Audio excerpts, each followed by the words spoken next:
Welcome to The Explainer. Today, we are officially turning your kitchen into a science lab.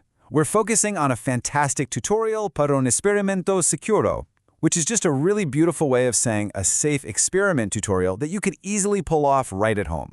We're going to build a legit miniature volcano using just baking soda and a couple of other incredibly simple ingredients. It's fun, it's completely safe, and honestly, it's hands down the best way to see the basic principles of chemistry actually come to life. So, have you ever wondered what it'd be like to have a tiny, active crater right on your kitchen counter?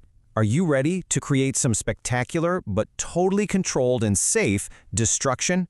Okay, let's dive into this and discover how everyday science can literally transform a regular, boring afternoon into a full-blown volcanic adventure. I really want you to focus on this number on the screen for a second. 10. That is the magic number. 10 minutes. Parents, teachers, don't stress. This entire activity is designed to be super fast. From the second you pull things out of the cupboard to the final wipe down, it takes exactly 10 minutes. No hours of prep, no weird equipment, just 10 minutes to set up and pull off a completely memorable eruption. All right, let's transition right into the prep phase. Now, whenever we do these kinds of experiments, a big question is always the mess level, right?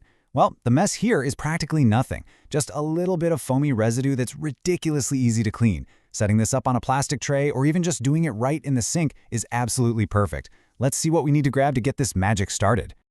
You know what's great? You probably already have all this stuff just hanging out in your cabinets right now.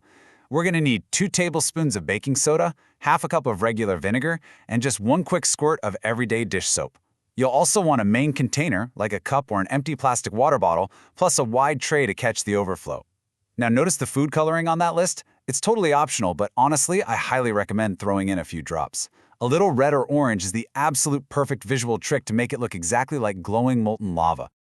Awesome. Ingredients are measured, workspace is set up nicely and cleanly. Now comes the absolute best part of the whole process. We are seconds away from transforming these plain, kind of boring household items into a massive, dynamic spectacle.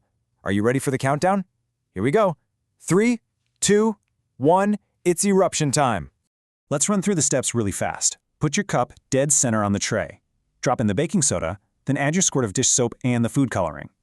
Now what's really interesting about this slide is step number 4. Pay super close attention here. You have to pour that vinegar in all at once. Not a slow trickle, just one big pour. That initial shock is exactly what you need to trigger the most explosive reaction possible. After that, step 5 is just pure magic. Step back and watch it blow. And the second you pour that vinegar, what you see is just fantastic. The liquid inside the cup reacts instantly. It rapidly fills with these thick, vibrant, crazy foamy bubbles that just furiously raise upward. They hit the rim in a matter of seconds and then majestically spill over the sides, running all over the tray. If you went ahead and added that red coloring, the effect is uncanny. It perfectly mimics the slow, relentless flow of real lava creeping down a mountainside. It's an incredible sight, isn't it? But we really have to stop and ask, why does this happen so fast? I mean, there's no actual magic happening in your sink, and there definitely aren't any tiny dragons in that cup. This is pure science in action.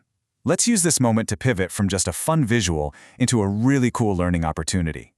We're going to break down the invisible mechanics, the actual chemistry, and see what makes these peaceful ingredients go totally crazy the second they touch. Let's look at our 2 main characters going head-to-head. On one side, we've got vinegar, which is essentially playing the role of the acid in our little experiment. On the other side is our trusty baking soda, stepping in as the base. So the crucial point is this. Basic chemistry tells us that when an acid and a base meet up, they don't just politely shake hands and mix, they clash violently. They fight to balance each other out, and that exact struggle is what triggers our massive chemical reaction. And the immediate result of that epic molecular battle? The system instantly creates something entirely new. A gas, specifically carbon dioxide. If that sounds super familiar, it totally should. You are literally surrounded by it. Carbon dioxide is the exact same invisible gas that creates all those delicious, punchy little bubbles in your favorite fizzy drinks. So just imagine our volcano's reaction, like the extreme fizz of a soda bottle that you've been shaking up for 10 minutes straight before finally popping the cap. Now, you're probably wondering, what on earth was the point of adding dish soap?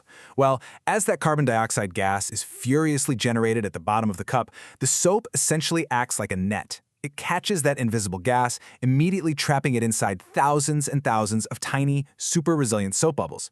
And this brilliantly illustrates an amazing physical principle. All those bubbles suddenly take up way more volume and space than the original liquid and powder did. They desperately need to expand, they run out of room, and so the only place left to go is furiously upward, pushing out that giant foamy eruption. It is endlessly fascinating to watch, but hey, we need to bring the focus right back to the core goal of this explainer. This is, first and foremost, a safe experiment. The whole point is to learn and have an absolute blast without any of the risk. So, to make sure our kitchen lab stays up to safety standards, especially if you've got curious kids helping out, we just need to quickly review a couple of really basic guidelines. First off, no stress. This experiment is 100% safe for literally all ages. All the ingredients are completely harmless. Let's move to and see how this builds into our next practical common sense rule. Please do not drink this mixture. Yes, vinegar and baking soda belong in the pantry, but drinking them together, absolutely disgusting. And finally, a good scientist always respects their lab. Make sure you fully clean up all that foam and rinse the tray out the second your eruption is totally finished. So we just took two of the most boring, ordinary items in your pantry and unlocked their hidden power to create a spectacular miniature volcano. And we learned some real chemistry along the way. But that leaves me with one final, kind of provocative thought for you to chew on. What other everyday, totally harmless items sitting in your house right now might just be hiding the potential for a massive scientific reaction? Science isn't just locked away in giant laboratories or heavy textbooks.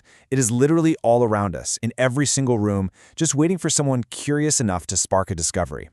So keep your eyes open, keep asking questions, and above all, keep experimenting safely. Thanks so much for joining me on this explainer. I'll catch you in the next one.